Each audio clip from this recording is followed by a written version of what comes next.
Hi అండి, అందరూ ఎలా ఉన్నారు? వీడియో చూస్తున్నారు కానీ లైక్ చేయడం లేదు. లైక్ చేయండి, షేర్ చేయండి, అలాగే సబ్స్క్రైబ్ చేసుకోండి. ఈరోజు నేను చెప్పబోయే రెసిపీ వచ్చి దోశ అండి.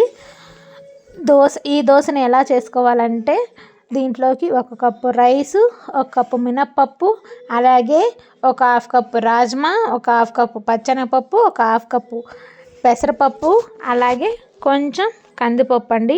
అలాగే మీ ఇంట్లో మినుములు కానీ నల్ల శనగలు ఉంటాయి కదండి, అవి ఉన్నా కూడా వేసుకోండి. ఎందుకంటే చాలా హెల్తీ బ్రేక్ఫాస్ట్ అండి ఇది.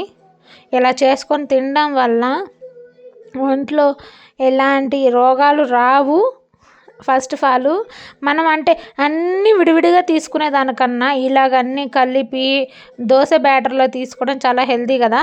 దీనికి ఏంటంటే ఆయిల్ కూడా అవసరం లేదండి.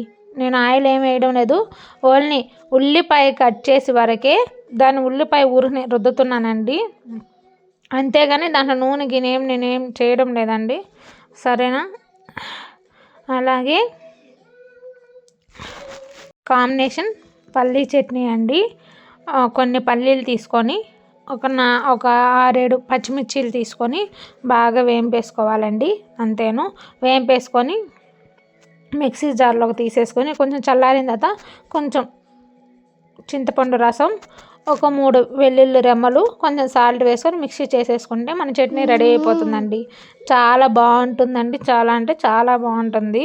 దోశలోకి ఏమైనా పల్లీ చట్నీ, కొబ్బరి చట్నీ, ఎర్ర చట్నీలు అవే కదండి బాగుండేది. అందుకండి దోశలో నేను కొంచెం పిండి బాగా నైట్ మీరు వాటర్ వేసుకొని నైట్ నానబెట్టుకుని మార్నింగ్ ఫ్రెష్గా రుద్దుకున్న టేస్ట్ అప్పటికప్పటికే చేసుకున్నా బాగుంటుంది. లేకపోతే మార్నింగే నానబెట్టుకుని నైట్ మిక్సీ పట్టుకున్నా బాగానే ఉంటుందండి.